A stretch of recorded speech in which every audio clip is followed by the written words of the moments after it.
that our confidence level is very high. Yeah. And maybe I can also inform you that we've had 3 visits from the SADC technical teams. Talked about that, because I saw they were in the country to evaluate the preparedness, both for the Industrialized Week and the summit. Yes. They've been here. They came first in February, and then they came in May, and then they did their 3rd and final assessment visit from the 17th to the 23rd of July. The first meeting when they came, it was to give us the details of the requirements, the minimum requirements that are expected to host a successful summit. So the second visit was to come and assess how far we had gone in actually putting the foundational arrangements for the hosting of the summit. And this 3rd and final one was actually to see how ready we were. And by all accounts, media reports state that they were very happy with it. They were very satisfied with the arrangement that have been done. Actually, they were amazed at the pace at which we've actually managed from the first meeting to the third. I bet they were. So we, even the SADC Secretariat itself has been very satisfied. You also have to remember that the SADC Executive Secretary also paid us a visit around May. He had come to meet His Excellency the President as incoming chair, just to touch base and discuss what to expect at the time of the SADC. Now, it's interesting, P.S., before I move on to the questions. Last night, I think a lot of us got home. There was no power, no ZESA. And funnily enough, in my mind, I was thinking that it's opportune because it's one of the issues that the SADC heads of state are going to talk about, which is electricity in the region, because it isn't like unusual for us. I think most Southern African countries have that. But those are some of the issues, I think, which will be very relevant to the leaders. Of course. The issue of energy deficit, it's not a unique problem to Zimbabwe. Exactly. Of course, we would have wanted to have power all the time, but it's a regional problem, and it's a problem that is also being attended to at the appropriate level. Exactly. I think the heads of state have taken a decision, and they've directed the ministers responsible for energy to make sure that they do everything to avail power. But I can assure you that when we have the summit, starting with the Industrialization Week, we should be able to go through smoothly without any difficulties. Yeah, because I think it's important. With the Minister of Energy and Power Development, we've also been working with ZESA, and I think everything has been put in place. Where we need support, like generators and what have you, especially at the official venue of the meeting, at new Parliament building, we have all those things. I mean, I think it's important to note as well, viewers, that the Industrialization Week, obviously the Ministry of Foreign Affairs and International Trade, you've got the SADC Secretariat, and of course the Ministry of Industry and Commerce, and don't forget business, represented of course by Confederation of Zimbabwe Industries, because as you said, there's a lot we have to talk about, but as you know, as you said yourself, you can't not involve business. Business is actually what drives. You can have leaders talking all week, but it's the business that actually implements, follows the policies and strategizes for betterment of citizens. Yes, indeed, I agree with you. Even if you read the SADC Treaty, it makes provision that we have to work together with the private sector, with civil society, with faith-based organizations. So it's a whole of society approach that is there. So this is why it has been taught. I think you need to have the genesis of even the SADC Industrialization Week. This is the 7th one now, isn't it? In 2014, when we hosted the SADC summit in Victoria Falls, we, as the incoming chair, we introduced the theme and the focus on industrialization. And if you recall, that was the 34th session of SADC. Yes, and the theme then was SADC strategy for economic transformation, leveraging the region's diverse resources for sustainable economic and social development through value addition and beneficiation. Ah, okay. Yes. The things that we've been talking about a lot here in Zimbabwe. This is where this theme started, and this is where Zimbabwe introduced this theme, and which was very readily accepted by the leaders. And subsequent to that, in 2015, there was an extraordinary summit that was held at the Micros Hotel, where the heads of state and government agreed now to come up with a SADC industrialization strategy and roadmap, which is what we are following now. And interestingly also, since 2014, all the subsequent chairs of SADC have actually had themes that are aligned. Resonate with those. And with this issue of industrialization. And so we can't, I agree with you that we cannot talk about industrialization without bringing in business, because they are the ones who do the industrialization. They are the ones who do the provide the goods and services. Now talking about the themes, I mean, let's look at today's theme, or this SADC Summit's the theme that we're under: promoting innovation to unlock opportunities for sustained economic growth and development towards an industrialized. There's that word again, SADC. Yes. Yeah. Can you just maybe unpack that, unlock it for us a little bit? Now, I was describing the genesis of this whole focus on industrialization. So if you look at the 2014 theme, it was acknowledging that we had a lot of resources, diverse resources in the region. Yeah. And subsequently, we're talking about, subsequent themes, we're talking about infrastructure or everything. That would be an enabler to that industrialization. To that. Yes. So now we've come to a stage where we are saying, if you really look at the theme, it starts with promoting innovation. Now, there's been a growing realization, not only in Zimbabwe, but also in the SADC region, in Africa, and the world over, that we need to take advantage of the evolution that is there in technology to make sure that we actually improve and enhance the supply of goods and services. And we use it to our benefit. Yes, yes. So this is why we're saying we want to promote innovation to make sure that we can then extract maximum value from the diverse resources that we have, if you join it with the 2014 theme, and to unlock opportunities. So that also implies that we're already aware of the many opportunities that are there. So what we need now is to find ways of making sure that we change the potential into reality. Yeah. So this is part of unlocking it. And then it also says for sustained economic growth. That's the critical word. Yes. And you know, of course, I'm sure you've been following issues related to the Sustainable Development Goals. Of course, sir. And that is 3 dimensions. We will be talking about issues related to economic growth, then social development, and then environmental sustainability. So we are saying we would want to make sure that we provide goods and services at a pace and scale and in a manner that actually respects that way of thinking.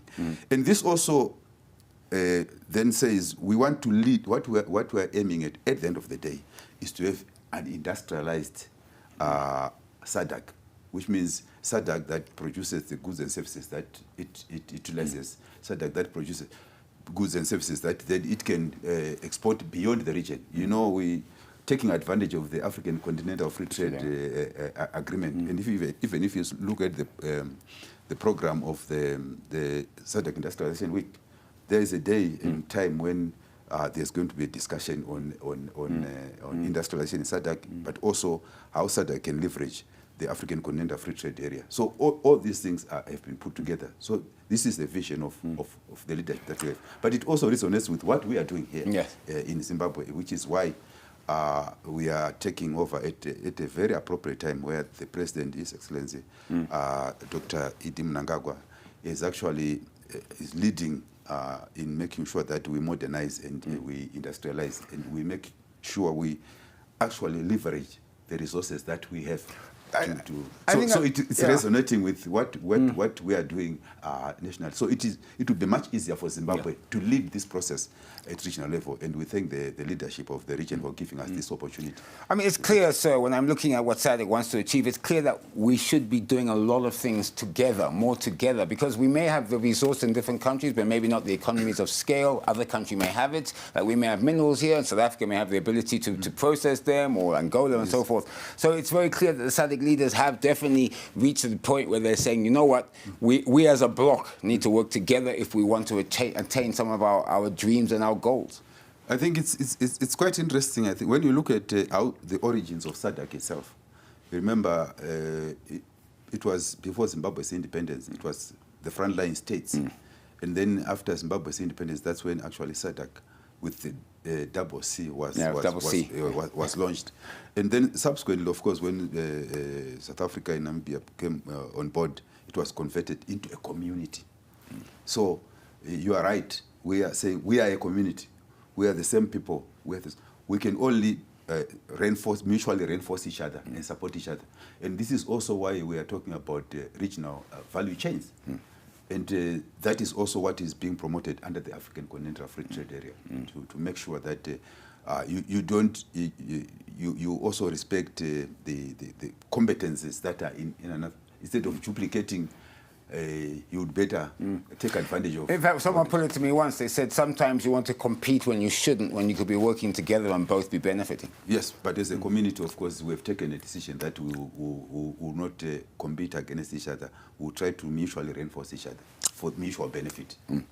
Now, I just want a little bit of housekeeping. I know journalists, of course, play an important part. I mean, you're here, sir, on a Saturday. Thank you for that, for coming in. And, of course, we're expecting a huge number of media personnel to come in, not just from locally, but, of course, all around the world, and, of course, and SADC. And these journalists need to be accredited. I'm sure, I know we've been getting a few queries about the accreditation process. When are they supposed to put in that accreditation, the dates for regional, international media? Will you be able to give us a recap of that? Well, what I can say is that to accept and acknowledge and recognize the very important role that is played by the media, what we normally call the fourth estate, because everything that we are doing it for the people. And if the media was not there to actually inform the people and influence the people and make them aware of what we are doing, then I think we would not be doing good. So we very much value the contribution of the media. And to come back to your question regarding the issue of accreditation, there's always, if you look at the world over, there's always a different way of accrediting the media. And if you also check in our aid memoir on administrative arrangements for this summit, there's a specific section that deals with how the media is supposed to media personnel are supposed to be accredited. We have been working very closely with the Minister of Information, Publicity and Broadcasting Services. And we have also been working with resident SADC missions here and our missions in SADC countries. We give them information to say this is what is required. So if there were some glitches, we really apologize, but I'm sure we'll attend to it, make sure that it is as smooth as possible. I do understand there was an issue with the electronic version, but you said that there were meetings being held actually as we speak. Yeah, there is a team that is Rainbow sorting that out. Just to make sure that one and several others. You know, when the process is starting, sometimes it can have some glitches, but I can assure you that everything is being done. And also, let's not forget that tomorrow, Sunday, is actual media day before we start the industrialization week. So it also emphasizes what you're saying, the importance of the media. Yes, we do recognize the media, and they've been doing a good job. Thank you. I was just about thank you very much. Yes. So, laymen out there, obviously everyone knows SADC. Well, they know about SADC. They may not know the nitty-gritties of SADC, but it'll be nice for them to understand the itinerary that's going to happen. Maybe you could take us through that. No, thank you very much. And you know, this is a continuous process. There was the last summit which was held in Angola, and Angola took over the chairmanship of SADC. So there are statutory meetings that are set, which obviously are chaired by the country that will be chairing in different sectors. So it means we are going to do the same. We will be taking over the chairing and coordination of all the other sector ministries. Now, we are starting here in Zim with the SADC Industrialization Week, which, as you have already alluded to, is starting from the 28th to the 20th of July to the 2nd of August. And the idea here is, as the name implies, it's a SADC Industrialization Week. It's a time when we bring business persons from SADC countries, the chambers of commerce. We also bring these investment promotion agencies. And we also invite investors from within SADC and beyond, just to make sure that this is an opportunity that is there for SADC countries, of course, to exhibit what they and showcase what they produce. Remember, one of the weaknesses that we are having is that there's sometimes very weak low trade between... Yeah, very low trade. Yes. So even if you go back to the African Continental Free Trade Area, it was also a recognition that we needed to boost intra-African trade. So what, 14% currently? Yeah, yes. So this kind of exhibition, which is there, and the interface that is going to take place, the networking that is going to take place, the exposure that is going to take place, the peer-to-peer kind of learning and the lessons learned, it's very important for growing business within SADC, because remember, we're talking about complementarity, and where we complement each other and we support each other and we establish regional value chains. So it is very important to have the SADC Industrialization Week. There's also an investment forum that is going to take place, and countries have been invited, investors well beyond the SADC region. That's on Monday. Yes. Oh, yes. Some from Turkey and Turkey and several other places. We've confirmed that they will be coming. And during that period, individual SADC countries will be showcasing the opportunities that are within SADC as individual countries, but also collectively, the SADC Chamber of Commerce normally coordinates the showcasing of what is possible. And we mustn't forget the guest of honor, of course, on the investment forum is our own Vice President. Yes, the Honorable Dr. General Retired Chiwenga.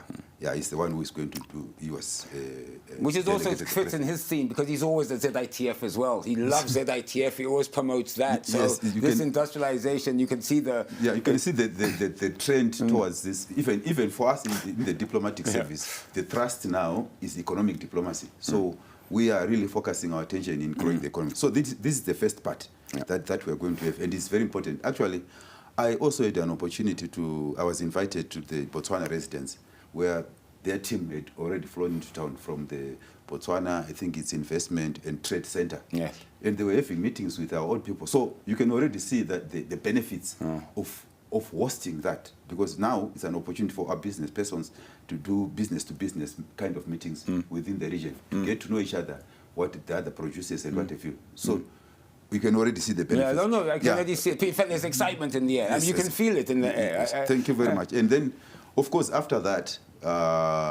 from the on the 7th, we are expecting senior officials to start to come in, because on the 8th, that's when we're going to have the meeting of the Standing Committee of Senior Officials, from the 8th to the 11th. Is that sort of putting the stuff together? So you know, as senior officials, we are the ones now who go through the agenda and prepare for the meeting of the Council of Ministers that will take place from the 13th to the 14th of August.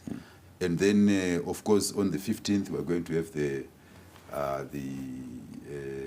public lecture. Yeah, at the University of Zimbabwe in the Diamond Room. Looking forward to that. Yes, so that one is there also. And then also we expect the members of the SADC Troika to be coming in, because on the 16th, on the 15th, there's a meeting of senior officials of the SADC Troika, SADC Organ Troika. SADC Organ Troika, yeah, okay. Which means Zambia, Tanzania, and at Namibia. Namibia. It was the third one. Yeah. So on the 16th, there's also a summit of the SADC Organ Troika. Okay. And then, of course, on the 16th also we expect the heads of state and government to be coming in. And on the 17th, that's the big day. That's when the summit is actually going to take place. Let me hasten to say that the venue of the summit, of course, and all these preceding meetings is the new Parliament building. And if you get there now, you see that a lot of work has been I saw, yes, I even saw the road, and it's beautiful, yeah. I must say, So we think we are ready. And then on the 18th, we have two side events. One is a planned visit by the heads of state and government to Geopomona Waste Management Private Limited, just also to showcase what Zimbabwe is doing, not only to deal with the issues related to the environment, but also how you can actually make use of the waste that is there to turn it into energy while you are cleaning the environment. I'm sure if you've been to Pomona before and you go there now, you realize that there's a big difference. There's a big difference. I'd love to see and that. This is what Zimbabwe wants to also showcase and share with others. And then the last one, the last stop for the heads of state would be a visit to the African Museum of Liberation. Liberation. Is that almost finished? Is it complete now? Well, it's not so much that they would be going to visit the museum per se, but there's a decision has been taken and it has been accepted. Zimbabwe has offered 1 hectare to SADC, so that SADC countries, together with the SADC Secretariat, can actually work on it just to really that's a good idea. Talk about our liberation, the liberation of the countries of the region. So the heads of state will go there. They will be shown the plot, and then that plot will be handed over by President, our President, His Excellency Dr. Emerson Mnangagwa. He will be handing it over to the incoming chair of the organ, who is the president of Tanzania.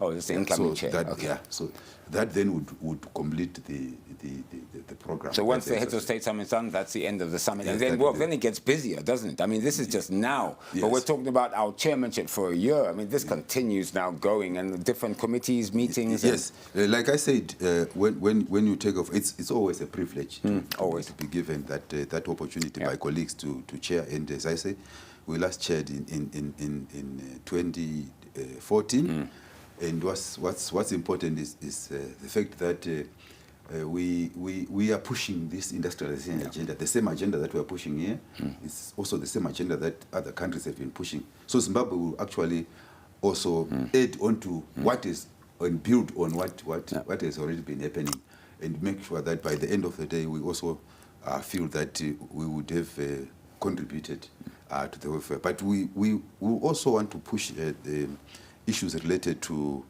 infrastructure development is an important enabler of this kind of industrialization. And if we go back to the theme in 2014, and which theme we are also emphasizing here in Zimbabwe, that let's make sure that we value add and beneficiate the natural resources that we have, so that then they can translate into transformed lives and livelihoods of the generality of the people. Because all this should be done for the people.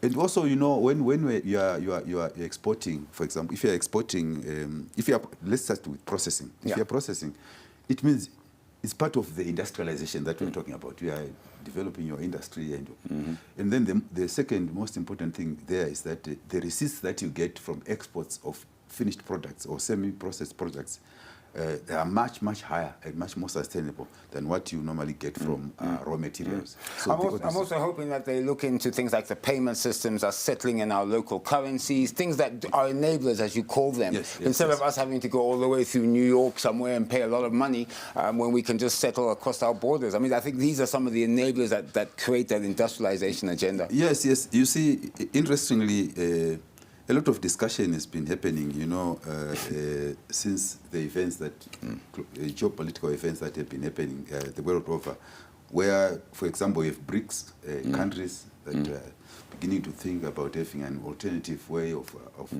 paying, accepting to use their local currencies, even to sell petrol or fuel or things. So the debate is going on, not only within the SADC region, but it is a global debate. You know, I was serving in New York, and I can tell you that it's also just before I got into this position, and I can tell you that this is a debate that is very robust. It's very robust, and I know Bank has put the PAP system in there. They're going to be here as well. Bank and AFDB, of course, will be here. Very strong supporters of Africa and, of course, Zimbabwe as well.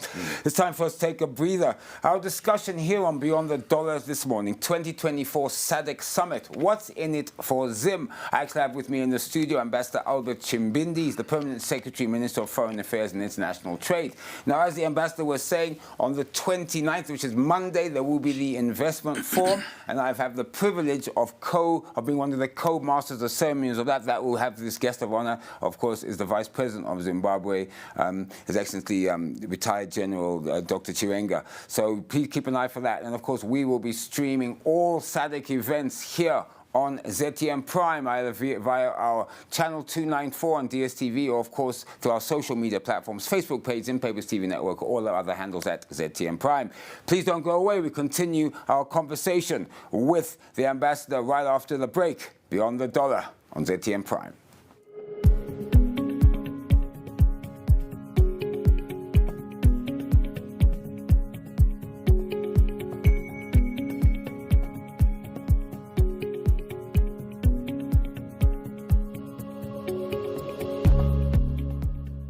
Passing, Billiard knocks it to Pangura! Rocket! Looking for a way through and here. Chance here! Join the excitement of every goal in Zimbabwe's Premier Soccer League. Log on to ZTN's catch-up service at www.ztn.co.zw. Watch your favorite football stars. Experience every key moment on the field of play with the ZTN catch-up. Nakirwa ne catch-up. Wona ipapo ipapo, konapo konapo.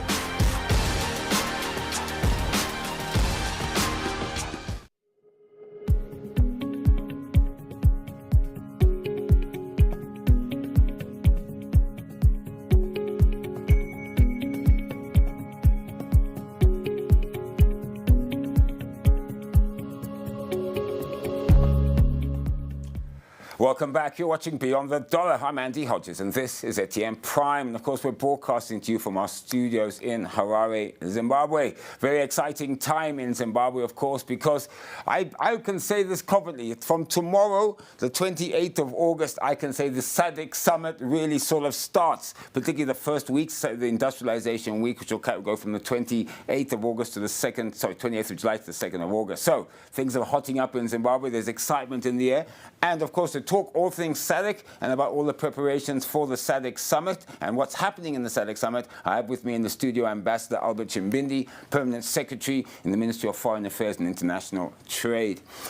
Ambassador, as you said before the breather, our President Zimbabwe will be assuming the chairmanship of the 44th Heads of State and Government Summit. That's now a central state. That's a central role, if I can call it that. What role then will that sort of allow Zimbabwe to play at SADC, at the AU, and even globally? Do you think that this can propel Zimbabwe's influence and some of the issues that the region wants to take forward through our chairmanship? Yes, indeed. Thank you very much. I think let me start by continuing where we had left, just to talk about some of the benefits that are there, which also would include what you are talking about. Please. You would know that we are going to receive almost around 2,000 people who would be participating in the summit. And there are a lot of downstream and upstream benefits, in terms of food these people are going to eat, and transportation and everything. And of course, these people will also experience the warmth of the Zimbabwean people. And for some of the people, even including the media, it will be their first time possibly to come to Zimbabwe and actually experience the real Zimbabwe. I've been working outside the country, and sometimes when you are reading what is on the social media and on other platforms, you wouldn't think it is this Zimbabwe that we are living in. So I think it's also a good time for those who are visiting Zimbabwe to see for themselves what Zimbabwe really is, to interface with the people of Zimbabwe and to see what Zimbabwe has to offer. So we have an opportunity. This is the first benefit that we have, where we are receiving people in our own country, and we are extending the kind of hospitality that we are famous for. We are known for. So that then would also that would be the first benefit and the first influence that we are going to have. And the second one is that this is also the reason why the SADC is rotated, because the idea is to make sure that we bring the people together. People get familiar with the other members of the SADC family. So this is why a decision was taken to say we'll be rotating the chairmanship and the hosting of the meetings and all these things. And also, just to say indeed that if you go to you visit, and I'm encouraging Zimbabweans to actually visit the pavilions at the Harare International Conference Center, where the SADC Industrial Week is taking place. You find this year what we have done is we've put a slot, an important slot, for micro, small and medium enterprises. And you know the important role that they play, not only in Zimbabwe, but within our region. So we are also trying to expose the small scale and micro entrepreneurs to also showcase what the goods and services that they have, because we also want to grow them into they're the big customer companies so of the future. that is a very big benefit, because they are also exposed, and they will see what the big players are doing, and what else they can do. But they are also exposing and promoting the goods and services that they produce. So the members of the public are welcome to come and visit the exhibition? Yes, they should at the HICC. They may not be able to get in the venue because of the tag, but the outside they can come and see. So you hear that? Please come. I've actually seen them. The stands are going up now. Yes. There's a lot of activity going on. Yes. So please, feel free to come through and look at the stands. And the good thing is that you see, you go there, you will see there are stands for SADC countries, each SADC country. Yeah. So you can see the goods and services that are produced or that are manufactured in another SADC country. So if you're interested, the people are there to actually explain much more. And then you can network and do a bit of business, exactly. maybe. So the most important thing there is to say one of the major weaknesses that we've had as Africa is that we didn't know what the next country produced. Yes. You see? And so these kinds of events are important in that respect, because you get to exposed to what the other country produces, and then you will see that maybe instead of just concentrating on a small aspect of this, you can actually work together and create this. And then you say on the of course it's like on the diplomatic front. Yes. Of course, this is a very important assignment. We will be, what I can say, the first among equals, because we'll be chairing, we'll be coordinating, convening meetings, and we convene meetings and chair across the board, all the sectors. Zimbabwe would be convening and chairing and coordinating the meetings, of course, in conjunction with the Secretariat and also with the other members of the Troika. And you also know that by virtue of being the chair, we would then be required to participate at the annual mid-year summit of the AU. Oh, yes, because yes, only chairpersons of the regional economic communities, the 8 that are recognized by the AU, are invited to participate. Not all countries will be there. So our president would participate. And in some instances, normally where the G20 meets, the G20, normally they also have an opportunity to invite. Well, that takes me to you in New York. I remember you said you were in New York. Do you think that this could also strengthen our case, our president's case for assumption of a Security Council, one of those non-voted Security Council seats for a year? Do you think that's something that this can also hopefully propel us into? Well, it helps, because it also shows Zimbabwe's ability to lead, Zimbabwe's commitment to working together with others. It also, of course, puts us on the global map. But on that one, also, I would say that we are very grateful to the Southern African region within the African Union configuration, which, of course, has 10 countries. And then, of course, because they are the ones who gave us the mandate to go and present our candidature.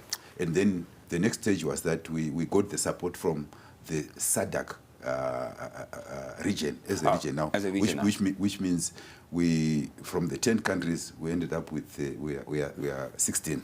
Yeah, and I'm sure you're aware that within SADC, the DRC, if we're at the AU, is in the central region. Yeah.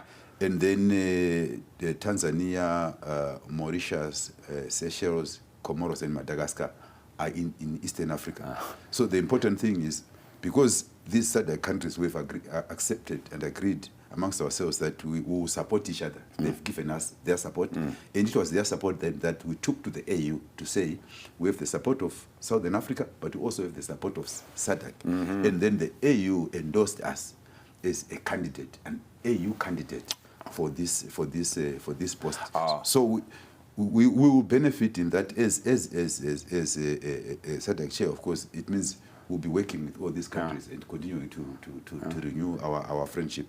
But how it also works is that when we get to the AU to the UN level, we still have to get the 2/3 majority that is required for threshold that is required. So we would need the support of not only the countries from SADC, but we are hoping and trusting and counting on our colleagues from the DRC, for example, that they would also be talking to colleagues in Central Africa and then the others in East Africa. And then this also gives us an opportunity when the president is going to some of these meetings where he will be representing the region to take advantage of campaigning for Zimbabwe to be elected into the UN Security Council as a non-permanent member. Yeah. P.S., I want to now look at your ministry in particular, because, of course, Ministry of Foreign Affairs, and then people go, and international trade. So I want to talk about the international trade part. And, of course, your Minister, Honorable Shava, what he's been doing to boost trade. I mean, we've seen trade go from, what, 7 billion, we're now hitting 13 billion or so.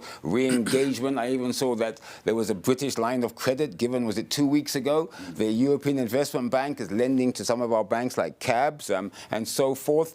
So, I mean, maybe, so from the outside, it looks like engagement is working, and we're just looking at it from its face value. You're on the inside. Maybe you can just give us a bit of an update on how it's working, what you're finding out there. Is Zimbabwe still regarded as this pariah, unfortunately, or what are you seeing?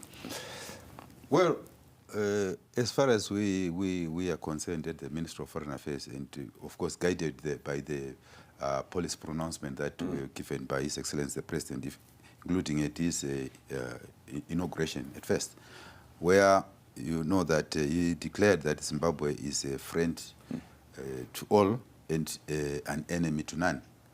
And what that means is Zimbabwe is ready, willing, and available to work with all those who are ready and willing and available to work with Zimbabwe.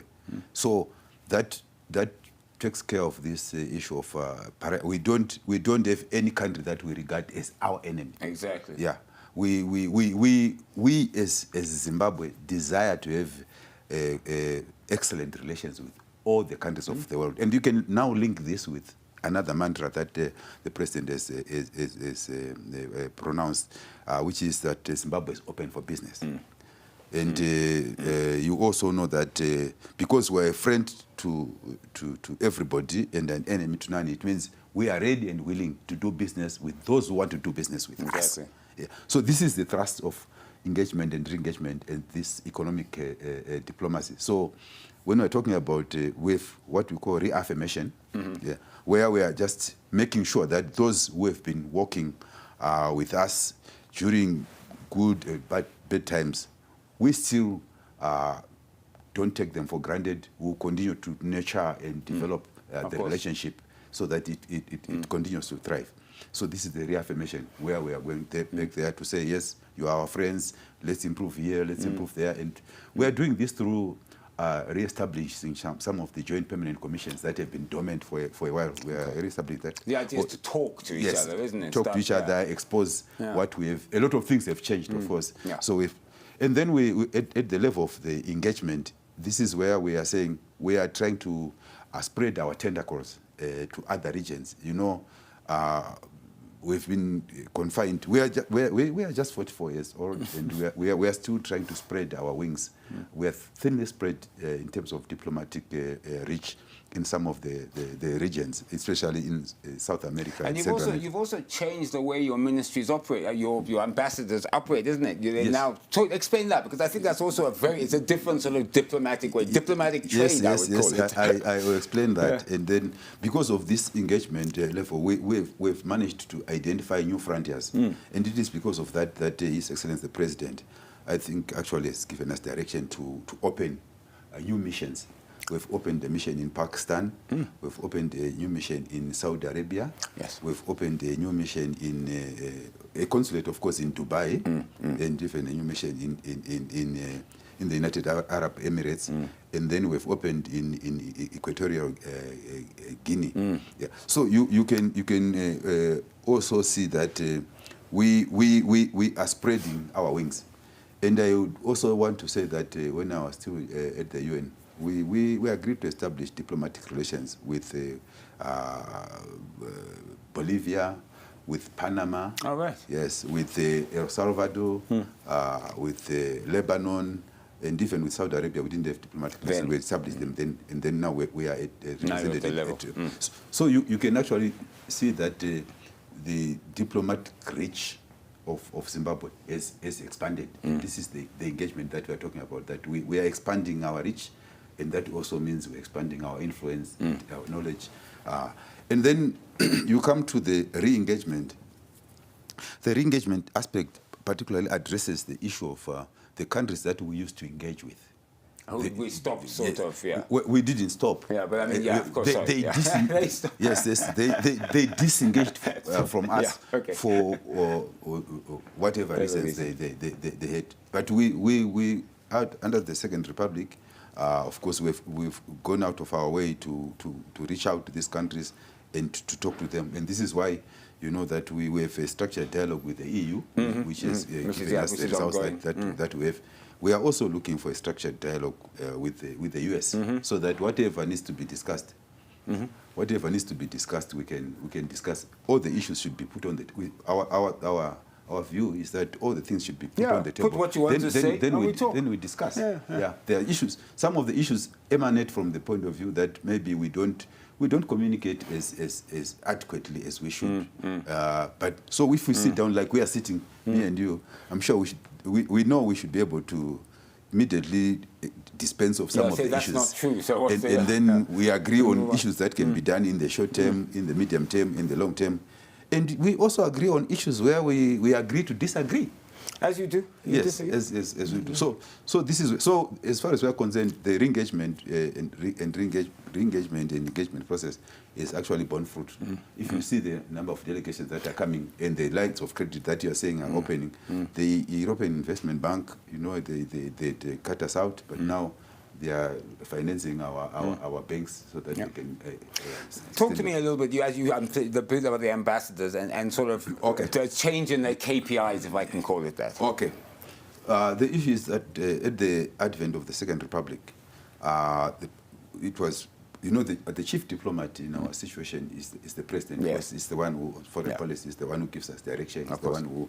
So we were directed that the focus of our diplomacy is economic diplomacy, and of course, I think we need I need to unpack it a bit to what exactly it means. It doesn't mean that we are not going to talk about politics. No, because politics and economics, you can't completely separate them. Those countries that took a political decision to impose sanctions on us, right? It's affecting our economic relations. So but the idea is we are saying we are open for business.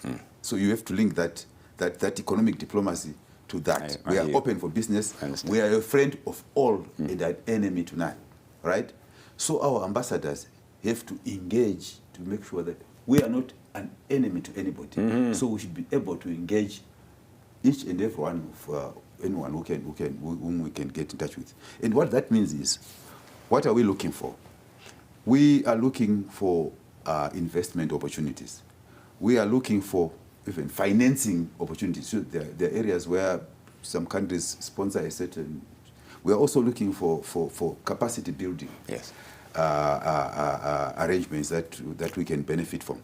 we're also looking at appropriate technology. Where's the technology? People can find out the technology that we can also adapt here and use, and of course facilitate its transfer to us. We're also looking at attracting tourists, increase the number of tourist arrivals, and ipso facto the amount of earnings that we get from the tourism sector. And you know, it's a growing economy, and we have a lot of tourist attractions that we have. So the ambassadors will do that. Then you also have to look at you know, it's like when you're in a particular country, you're also looking at their investment laws. You're also looking at other issues that make them attractive, so that you can also take the best, leave the worst, sort of thing. Yeah, exactly, and use that. So this is the thrust that is there. The essence is to grow the economy. The Ministry of Foreign Affairs is to participate in making sure that we also help in growing the economy for the benefit of the people. Well, that takes me to exactly who you are working with. For example, your ministry definitely works with Zimtrade is a good example. Yes, it actually falls under you. You've got the Ministry of Industry and Commerce, which of course speaks to that, and of course the business sector, CZI, ZNCC, or the microfinance institution and so forth. Yes. Talk to us about that. I mean, I know you work through some of the stakeholders under your ministry, but talk to us how closely you have to work with business, particularly private sector business. Do you have a role to play in working with them to try and drive, whether it be investment into or trade out of? Yes. Precisely. Thank you very much for that question. Well, with Zimtrade, as I say, it now falls under the Ministry of Foreign Affairs and International Trade. And you know, the mandate of Zimtrade is to actually increase the volumes of our exports. And in line with economic diplomacy, our ambassadors or our consul generals have to identify markets, do some bit of market survey before we then recommend to Zimtrade to come and see how they can take advantage of that market. And then when the Zimtrade gets involved, it has to be involved with the private sector, because the goods and services that we promote, that we want to sell or that we want to buy, are used here by the private sector mostly to produce other goods that we need, or we have to sell goods and services that are produced by the private sector. We also work very closely with ZIDA, by the way, because it is our ambassadors they are the first port of call. If anyone, an interested investor, they will go to the embassy, and the embassy does two things. The first one is to really study and get to understand what is being offered here, the transaction, the perspective, the deal, and then we also have a responsibility now to get in touch with ZIDA and facilitate, to make sure then that ZIDA is the agents that is tasked and mandated to actually actualize.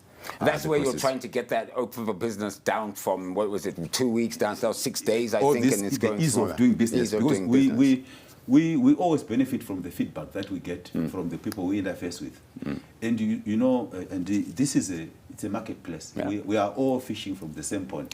So it's like, you know, we've improved very much in terms of the ease of doing business, but we always have to improve, because it may take, let's say, if it takes 4 days here to establish a company, then you see that in other countries maybe it takes 6 hours. 6 hours in Rwanda, if I'm not mistaken. Yes. So you see, then it means we also have to find out how they do it and then adapt, so that we are also not left behind. And you know, it's like ZIDA also. There's a lot of study that was done on the Rwanda Development Board, and you remember we had the Joint Commission here. Yes, they also sent their CEO here, who came as a guest of the president and managed to really have an interface with our people as we are formulating and putting ZIDA into place. Yeah, just to copy the best practices. Yeah, this is what we are doing. Yes, this is what we're doing. You go to Ethiopia, you get the best practices. You go to Kenya, you get this. So this is what we are trying to do. We want to make sure that Zimbabwe is a destination of choice for tourists and for investors, for traders, for whoever then thinks they have something to offer. I will come back to SADC, but I also don't want you to miss Osaka 2025. That's also another one, and I think your Zimtrade boss, Alan Mpofu, is a commissioner on that. That's going to be our... Look, I know we're in SADC now, but just very quickly, I will get back to SADC, but that's also exciting coming ahead for our products. Yeah, of course, SADC is there, but SADC is not... everything. No, we are planning for SADC. Yeah, we'll come to SADC. But we are also planning for Osaka 2020. Osaka Expo. And we, as you rightly point out, the CEO of Zimtrade, Alan Majuru, is also the Commissioner General of the state. So he's actually putting all the necessary arrangements in place. I would dare say that last week they had a meeting of major stakeholders in Bulawayo, where they were planning how to make sure that Zimbabwe effectively participates. I think just like we did in Dubai, 2020. And benefits from our participation. In Osaka. We're just not going there to make up the numbers, but just to make sure that... Just as I said, I was at Expo 2020 in Dubai. Brilliant. We had a lot of business done. In fact, I think the president was where he met the Cyber City gentleman, Mr. Malk, and so deals get done if we focus on that. So we are focusing on it, I can assure you. I can see that, yes. Right, so let's get back to the SADC summit, if you don't mind. And I think one thing I need to ask you, of course, there was a lot of furor around the SADC election report, of course, in August last year. And, of course, everyone knew that it was waiting for this summit to be endorsed, to be endorsed, of course, rejected, amended, or endorsed at the summit. What is the likely outcome? What are you hearing? How does it work? No, you see, I think what is important is to understand the SADC processes. You know, when there's an election, especially an election in Zimbabwe, there's a lot of excitement, emotion, emotion, and all these things. But I think the most important part is to say SADC is well-established procedures and processes, and these are going to apply. And I would also want to bring into the attention of the viewers that the summit is going to discuss all election reports relating to elections that took place after the last summit. Oh, yes, well, it's not specifically to discuss the Zimbabwe report. Because there was a lot of elections, weren't there? There was Zimbabwe, there was Malawi, even South Africa. The South African one will also be coming in. The one for Madagascar, both for the presidential and for the legislative, is going to come in. The one for the DRC is going to be discussed. The one for Eswatini is also going to be presented. And in the case of the report on Zimbabwe, of course, the SIOM produced their report, but also the government of Zimbabwe produced its response. So the report cannot be discussed without the response. Plus it's an interim report, which then had to go to a discussion at the various capitals. So I attended a meeting in Lusaka under the organ, because these issues are discussed under the organ, under the chairmanship of currently President Hichilema. So we had a meeting of the MCO, Ministerial Committee of the organ, and the issues of the reports came up. Discussed. So these issues are discussed, and they are what they are. So as far as I'm concerned, the reports will be discussed within the context of the procedures and processes of SADC. I want to ask you. It's not something that really would be standing out to say. It's like to get an impression that SADC is coming here and Zimbabwe is going to be on the agenda. No, they are going to discuss all the reports that took place there, and whatever report there is, it is going to. Before we wrap up, PS, which is very interesting, is because I of course Zambia, and my mother, we went and lived in Zambia during the war and everything. My dad worked there, and I was born in Zambia, in fact, in my days, and I know the closeness between Zambia and ourselves. We're one and the same people. Yes, exactly, and I saw all these sort of reports seeming to try and drive a wedge between us. But when I did all my speaking, I spoke to Zambian ambassadors. But it was like, what are you talking about? We're together, we're united. I think I'd like to, because it's almost as if these reports started coming up almost 2 weeks, 3 weeks before the summit. You know what I mean? And I was a bit baffled. Maybe, what are your views? Well, as I said, I was in Zambia not so long ago. And we didn't see anything that is out of the ordinary. We enjoyed the legendary Zambian hospitality. We cooperating with Zambia.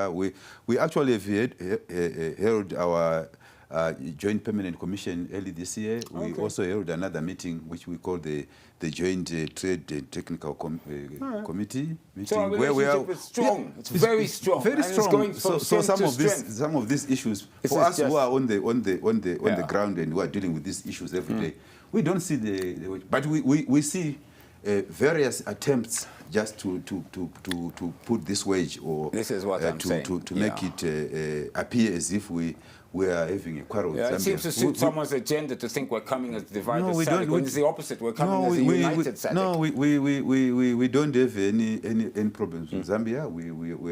Our diplomatic channels are open. We talk, we interface, and everything that we really would ask of them, they do for us. That puts paid to that. I think that's the end of that conversation. Yes. Now we know how we are with Zambia. No. As you said, if you ask the Zambian ambassador, we are the same people. Yeah, exactly. We don't. But as I say, there are people who didn't want to really put a wedge between us. But it will not. They will not succeed. No. Yes. I think, no, yeah, I agree with you. P.S. Finally, we have to wrap up, but just your final words. I know delegates have already arrived. They started to arrive. It's going to be a hive activity at the Robert Mugabe International Airport. Your final words of welcome, I suppose, to our international visitors, our SADC visitors, and wherever anyone's coming into the country. Yes, of course. I want to, first of all, address our own people in Zimbabwe that this is an opportunity to show who we are, to be welcoming, to take advantage of the presence of these people, to also benefit from their presence here in terms of the business. Remember the downstream business and upstream business that we're talking about. But it's also an opportunity to really show that Zimbabweans are united, that Zimbabwe is a vibrant and robust country. It's a country on the move, a country that has aspirations. And by the way, whatever we are doing and our aspirations, Vision 2030, and they are aligned to the SADC Vision 2050 and to the Agenda 2063, Vision 2063 of the AU. So Zimbabwe is part of the international community. All these things about an isolated Zimbabwe and all these things, for those of us who are involved in the day-to-day activities of interfacing or being the face of Zimbabwe, its interface with the international community, we see a Zimbabwe that is part and parcel of the international community. I like that. And to international viewers, your international visitors, your message to them? Visitors, we say you are most welcome to Zimbabwe. We also implore you to enjoy yourselves and see for yourselves, and then become our ambassadors when you go back to your countries. I like that. Become our ambassador to go back to your country. Now, don't forget, of course, ZTN Prime will be streaming all the SADC events live, whether it be on our channel 294 on DSTV or on our Facebook platform, Zim Papers TV Network, or other platforms at ZTN Prime, especially our YouTube channel. Our discussion today on Beyond the Dollar 2024 SADC Summit, what's in it for Zim? I'd like to thank my guests. Thank you so much, Ambassador Albert Chimbindi, Permanent Secretary, Ministry of Foreign Affairs and International Trade. Sir, thank you. It's been a pleasure, and I know you've got a lot of hard work to do. Thank you very much. And I know you guys are doing us proud. Thank you so much. Okay. Well, that's it for today on Beyond the Dollar. I'm Andy Hodges. Enjoy the SADC Summit. I think it will be worth it. Goodbye, and please, you all be safe.